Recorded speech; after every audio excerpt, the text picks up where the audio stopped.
The Houston Texans were chasing Keenan Allen. What does that mean for the future of the team? And what does it mean for the type of wide receiver they may try to draft? Welcome into the channel. I'm Cody Stoots. Let's talk some Texans. Let's talk a little bit about the Keenan Allen conversation.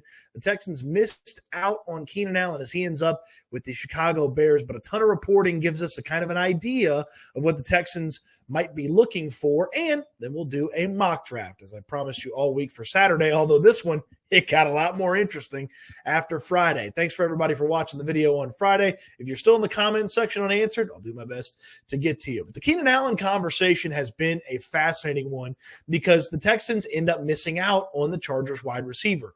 He got traded to the Chicago Bears. The Bears got a fourth-round pick in this year's draft, and then some of the additional reporting started to come out on the story. So the Texans offered a third-round pick in next year's draft and a pick swap in this year's draft. And to me, the Chargers probably should have taken the Texans deal, not the deal for the Bears. Now, there's obviously extra things around that.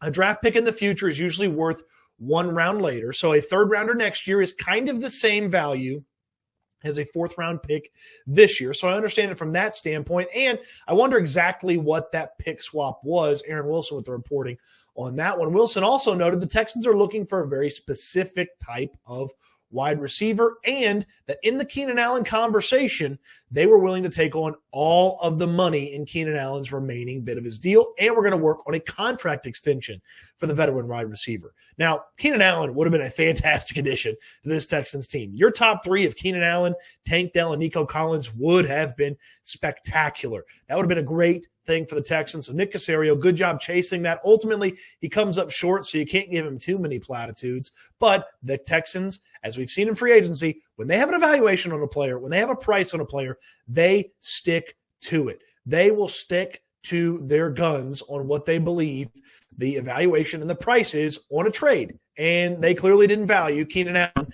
at the same level to jump up to a third-rounder this year, and that might have been a bit of an overpay. It's worth noting the Texans now have 2 second-rounders next year, so they could have sacrificed that third-rounder next year. But ultimately, the Bears come up with the fourth-rounder this year. It's about, I think, 10 selections better, 13 selections better than the Texans' fourth-rounder. The Texans have 2 fourth-rounders, but you're not sending 2 fourth-rounders. Again, they stand firm on their price. Aaron Wilson reporting the contract extension, the conversation, the specific type of receiver that Keenan Allen is. It's a guy that can play inside and outside. The versatility of the wide receiver spot has been an incredibly important emphasis for what the Texans want out of their wide receiver. Tank Dell can play inside and can play outside, even though people last year thought that he could only play on the inside. Noah Brown can play inside and can play outside. Robert Woods, inside, outside. Nico Collins, inside, outside, though Nico's a little bit misplaced at the inside. They have had a lot of success with him at the slot wide receiver position. So there's a lot of versatility that wide receiver room. Keenan Allen would have added to that. So when people ask about Mike Williams, that's an outside-only guy. Not to say that you wouldn't have one of those guys on your roster, but if you can help it, you'd like a guy with a little bit of versatility, it seems, with the Houston Texans' pursuit of Keenan Allen. So I'd like to factor that into future conversations as an added data point. Not necessarily it has to be this, but as an added data point to the conversation about the wide receivers. The Texans clearly are trying to make sure that 2024, with their approach and the way that they're spending money and the willingness to trade draft picks and certainly draft picks in the future, they are clearly looking to maximize these next few seasons of the Houston Texans' big financial advantage, which is C.J. Stroud's rookie contract. Man, Keenan Allen on the Bears, that one stinks. They're building something nice for Caleb Williams, probably trying to replicate what the Texans did. Play good defense, give our young wide receiver a lot of options, and I would look at the Bears. If they don't perform well this year, they draft Caleb Williams. They don't perform well next year, that's a team that should come calling on Bobby Slowick and knock the door on the Houston Texans and try to steal their offensive coordinator to be their head coach next year. Just putting it in your mind, Slowick and the Texans should have a good offensive year. He'll be a candidate for a head coaching job again next year like he was this past year. And if Matt Eberflus and his staff don't get it done with Caleb Williams in their first year, Bobby Slowick should absolutely get a call from the Chicago Bears to coach them. So with Keenan Allen and the conversation about wide receivers in mind, let's talk about this mock draft that we're going to do. So the mock drafts have been on Saturdays. We've gone through them. We don't do them every Saturday, but when there's a new reason or something close that's going to change the outlook of the teams, certainly worth going through the mock draft, kind of figuring out, hey, maybe these players should be around this range. Maybe these players will be available.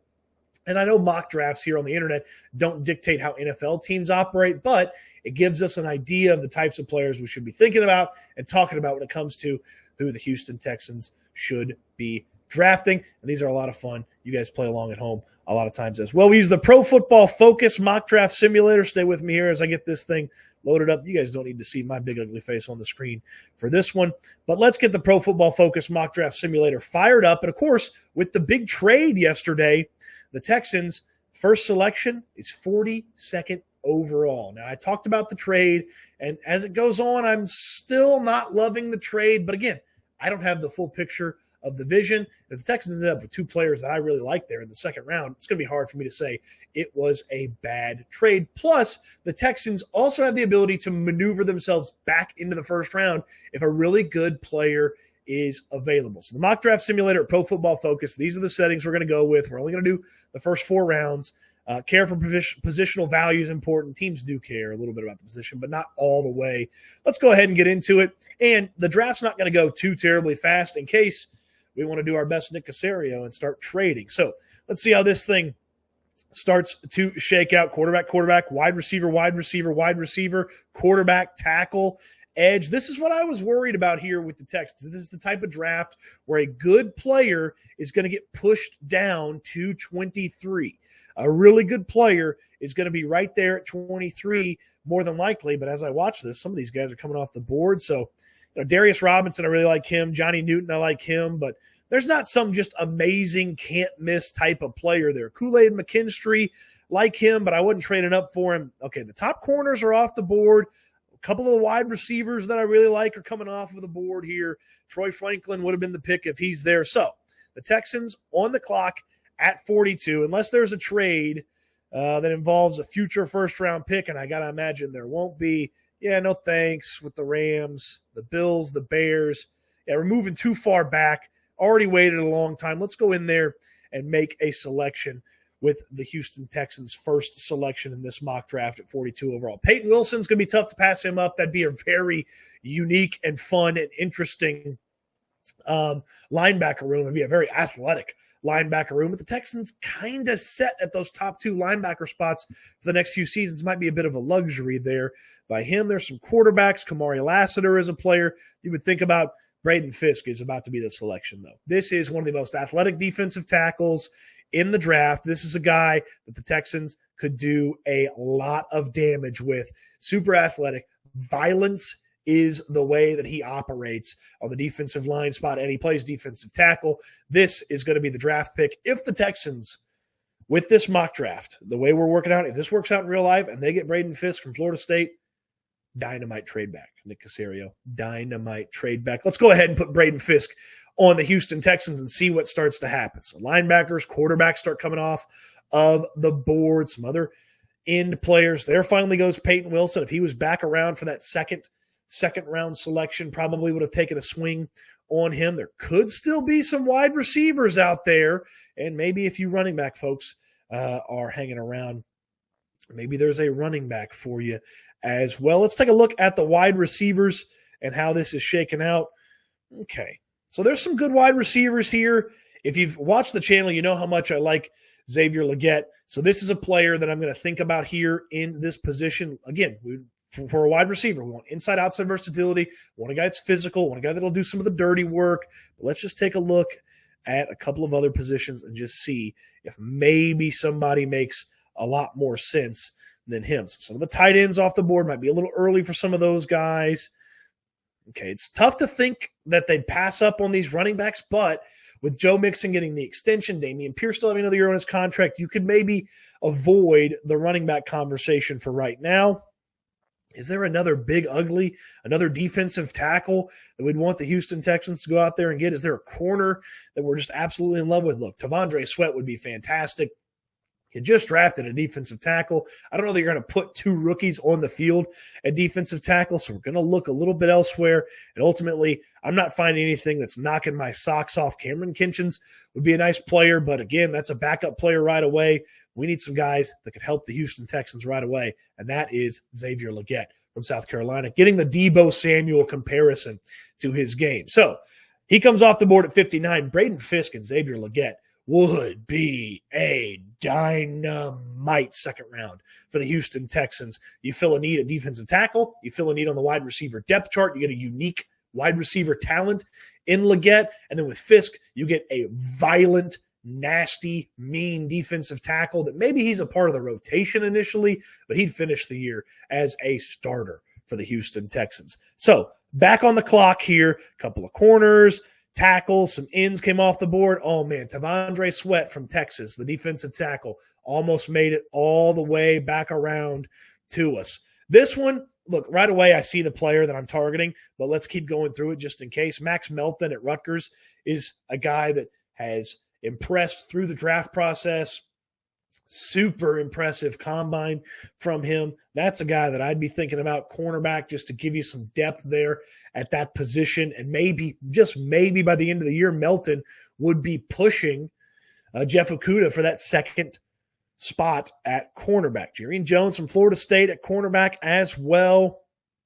Marshawn Lloyd at running back is definitely a player that the Texans should think about. You got a couple of the Ohio State standouts, Tommy Eichenberg and Cade Stover. I don't suppose at safety, and I'm getting just a little greedy here if you've watched the videos. Okay, my guy Cole Bishop's still on the board, maybe a little early for Cole Bishop. DTD is TNT. He worked out great at the combine. We're going to stay away from that. And as much as I would love to draft Blake Corum and add to that running back room, I don't know if Corum helps a ton on special teams right away. Certainly you could find a way to use him, but I don't know if that's what you want to do with Corum. Max Melton with the big workout, the draft process, having the success in the Big Ten that he did have. We're going to go with a cornerback here in the third round. With 2 picks there in the fourth round, hopefully we can add maybe another starter or at the very least someone who absolutely helps at the 2 deep. So Max Melton, come on down. You're a member of the Houston Texans. So centers, offensive linemen, some defensive tackles, defensive linemen coming off the board. Jeremiah Trotter Jr. might have been a nice selection. Didn't scroll down and pay attention enough to the fact that he was available. A linebacker to go in the room with Azeez Al-Shire as well as Christian Harris might have been a good selection.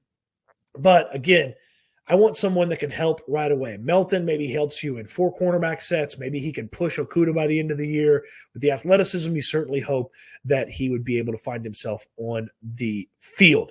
So the Texans back on the clock here, 1:23. No trade conversations. Ooh, man.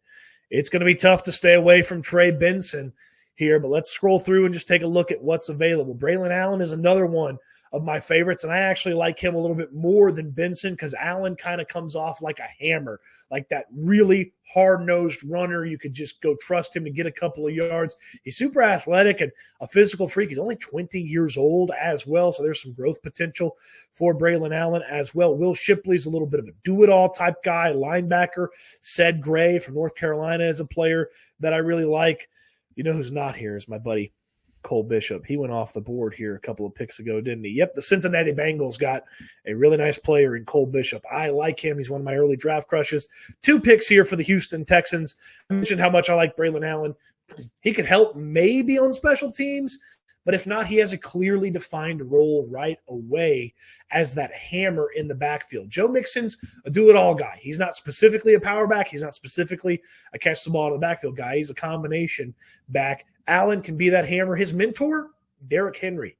Derrick Henry's been a hammer for a long time. Let's get a hammer on the offense with Braylon Allen, and we only have to wait 3 selections till the Texans are back on the board. Nobody wants to trade with us. That's fine. We weren't trading really anyway. So linebacker with Ced Gray, a guy that just can get in there, help you on special teams because linebackers play a ton of special teams, but can also be a backup. He can push Henry To'o for backup snaps. Maybe in 3 linebacker sets, you can put him on the field right away. Ben Sinnott at tight end, a little do-it-all tight end. He's not the best receiver in the world. He's not the best blocker in the world, but he can do a lot of what you ask from the tight end spot.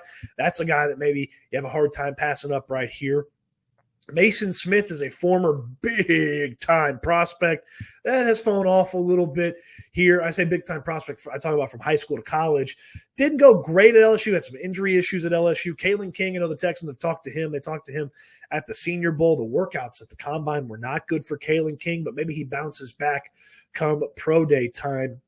We'll wait for that to happen. If that happens. Iowa defensive lineman seems like a pretty safe bet there. Theo Johnson's another tight end that I would think about, but I like Ben Sinnott. He's a guy that played 6 sports in high school and was really good at hockey. Yeah, hockey was what he was really good at. He set his league's record for goals, and he was number 2 in penalty minutes, so you know he's tough. Played really well at Kansas State, can catch the ball and can block. Probably not a great solo blocker, but you put him in tandem. You need him to just hold somebody off a little bit and help out, say, Laramie Tunsil or Titus Howard, or help out a running back who's going in there to block. Go with Ben Sinnott. We've really spread out the commitment here with the draft that we've put together with this mock draft. We went out there and addressed immediate needs for this team, and we addressed depth for this team as well. Here's the final draft. Braden Fisk at defensive tackle for the Texans. They gave me an A-. That's an A-plus pick for the Houston Texans. That guy is a freak, and the Texans would love to have him. He would be a violent monster in the middle of that defensive line with Daniil Hunter and Will Anderson coming off the edge and him up the middle. Fantastic. Xavier Legette, a unique, talented wide receiver that gives you immediate depth, can help you on special teams a little bit as well if he's not immediately helping you on offense. Max Melton can help you right away. Braylon Allen has a defined role right away. So we went with the help right away gimmick here in the mock draft. My overall draft grade is a B+. I'll live with that. What do the computers really know about these mock drafts? Anyway, so that's our mock draft. That's the thoughts on Keenan Allen. What do you think? What would you have done different with this mock draft? Let me know on the comment section down below. And on your way to the comment section, throw me a thumbs up on the video. Subscribe to the channel if you haven't already. It will be loaded with content coming your way in the next couple of days. It's been the biggest week ever on the channel, all thanks to you that are watching, so I greatly appreciate that. Appreciate you taking the time to watch the videos. Thumbs up them, subscribe to the channel, share with your friends and all that. It means a ton. Thank you so much. It's been a big week on Houston football as well, where I do all my writing about the Houston Texans, something I'm working on for Houston football. With Keenan Allen having been a guy that the Texans chased, who's a Keenan Allen-like player out there on another team or in the draft that the Texans may be looking for? Be looking for that on Houston football in the next couple of days as well. A link for that in the description down below. Thanks for watching. Hope you enjoyed the video. Can't wait till we talk Texans again soon.